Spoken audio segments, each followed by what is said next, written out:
Unit test होते हैं, half yearly होते हैं, एनुअल एग्जाम्स होते हैं। वो क्यों जरूरी है कि हम बच्चे की प्रगति को जान सके कि बच्चे को हमने जो पढ़ाया है वो बच्चे को कितना समझ में आया है। तो इसी प्रकार हम पढ़ते हैं मूल्यांकन। आधुनिक युग में स्किनर के विचार ने अधिगम के क्षेत्र में क्रांति की है। मनोविज्ञान के साहचर्य तथा क्षेत्र सिद्धांतों में संज्ञानात्मक सिद्धांत ने महत्वपूर्ण स्थान लिया है।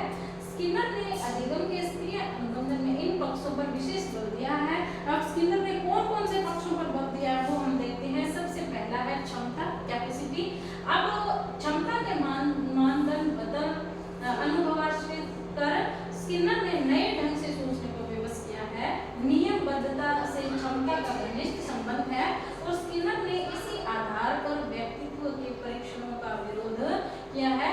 अब क्षमता है, कैपेसिटी है, तो उसको मापने के लिए जो स्किनर है उन्होंने जो परीक्षण जो यूज किए थे उन परीक्षणों का उन्होंने विरोध किया है कि ये परीक्षण है वो सही साबित नहीं होते हैं। उसके बाद है प्रैक्टिकल अभ्यास। अभ्यास पुनर्बलन का एक रूप है और उद्दीपन है, स्टिमुलस है और अनुबंधन तत्व है, परंतु अनुक्रिया है, रेस्पॉन्स है, वो अनुबंधन में बराबर बल की आवश्यकता पड़ती है। मतलब कोई भी हम काम कर रहे हैं तो उसके बदले हम जो कोई भी रेस्पॉन्स है वो मिलना जरूरी है। तो इन्होंने क्या किया, अभ्यास का नियम बनाया रेस्पॉन्स प्राप्त करने के लिए। उसके बाद है मोटिवेशन, अभिप्रेरणा है, वो क्यों जरूरी है। स्किनर ने अभिप्रेरणा को सक्रिय अनुबंधन का सशक्त घटक माना है। पुरस्कार या पुनर्बलन सक्रिय शक्ति को बढ़ाने के लिए आवश्यक है। इसीलिए उन्होंने इसको बनाया, मोटिवेशन को बनाया कि हम कोई भी काम करेंगे तो उसका चाहे नेगेटिव पुनर्बलन हो चाहे पॉजिटिव पुनर्बलन हो, दोनों से हमें कुछ ना कुछ सीखने को मिलेगा। उसके बाद है अवबोध। स्किनर अंतर्दृष्टि जैसे शब्द के प्रयोग से परहेज करता है और यह समस्या को समझने तथा उसके समाधान पर बल देता है। समानता तथा सरलता के आधार पर समस्या का समाधान है वो प्रस्तुत किया जा सकता है। तो अंडरस्टैंडिंग होती है वो क्या होता है, वो हर नियम में क्या है जरूरी है। तो अगर कोई चीज समझ में नहीं आ रही है तो हम उसको सरल तरीका बना सकते हैं, कोई और तरीके से उसको यूज कर सकते हैं। तो ये क्या होता है, जिससे समस्या का समाधान मिलता है। उसके बाद उन्होंने क्या कहा, अंतरण। अंतरण होता है हमने कोई चीज सीखी, उसके बाद हमने दूसरी चीज सीखी, तो पहले जो हमने सीखी है वो हमारे दूसरी चीज सीखने में काम आ रही है। अब जैसे हम बच्चे को क्या वर्ड्स बनाना सिखाते हैं तो उसमें जो क ख ग हमने पहले सिखाए हैं, जो बारहवीं सिखाई है, तो वो उसमें योगदान दे रही है। ठीक है, तो ये क्या अंतरण होता है वो जरूरी है। जो पहला ज्ञान है उसको दूसरे ज्ञान से जोड़ने के लिए स्किनर सामान्यीकरण या अंतरण के लिए प्रतिष्ठित शब्द का प्रयोग करता है।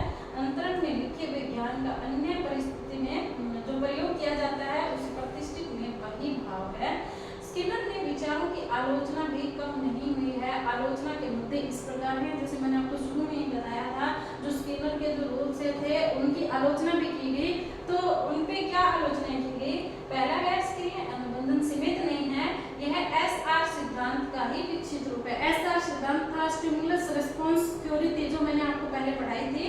तो ये क्या है, ये उसी का रूप है, उसके जैसा ही, उससे ही मिलता जुलता है। जो स्किनर ने बिल्ली पे प्रयोग किए थे, जो स्किनर ने चूहे पे प्रयोग किए थे, मतलब ये दोनों क्या है, समान है। सक्रिय अनुबंधन में तैयारी के नियम की उपेक्षा नहीं की जा सकती। मतलब पहले से जो तैयारी करते हैं, पहले जो उन्होंने चूहे को पिंजरे में बंद किया, ठीक है, और उसके लिए खाना रखा, उसके लिए जो भी उसने विचार किए, तो वो क्या है, उनकी उपेक्षा नहीं की जा सकती। ये जरूरी है पहले से परिप्लानिंग। स्किनर ने पुनर्बलों को शक्तिदाता माना है, रीइंफोर्समेंट है, उनको शक्तिदाता माना है, किंतु अधिगम की पूर्णता उसकी निष्पत्ति में है, इसी पक्ष की उपेक्षा की गई है। मतलब रीइंफोर्समेंट देने से हमारा काम पूरा नहीं हुआ, लेकिन जिस काम के लिए हम बच्चे को रीइंफोर्समेंट दे रहे हैं, अगर वो काम कंप्लीट हो रहा है, हमें सही रिजल्ट मिल रहा है, तो ही वो पक्ष है वो इम्पोर्टेंट है, वरना कोई इम्पोर्टेंट नहीं है। सक्रिय अनुबंधन निरीक्षणात्मक अधिगम है, जिसका लाभ है वो अध्ययन करता उठा सकता है। मतलब इसका जो निरीक्षण है वो आमने सामने किया जा सकता है, इसलिए अध्ययनकर्ता को इसका बेनिफिट मिलता है। चोम्स्की ने स्किनर के हर पद की आलोचना करते हुए कहा कि सक्रिय अनुबंधन में पशुओं तथा हीन बुद्धि के वाले प्राणियों पर तो सफल हो सकता है, परंतु विवेकशील प्राणियों पर नहीं। तो जो स्किनर ने जो प्रयोग किए मेथड जो चूहे पर प्रयोग किए थे, तो वो किस पे काम करते हैं? जो मंद बुद्धि वाले बच्चे हैं या पशु हैं उन पे ही काम करते हैं। ये इंटेलिजेंट बच्चे होते हैं उन पर कोई काम नहीं करते। तो ये जो नोम चॉम्स्की थे उन्होंने स्किनर के सिद्धांत की आलोचना की। इसी के साथ हमारा ये 50 नंबर क्वेश्चन समाप्त होता है। Thank you.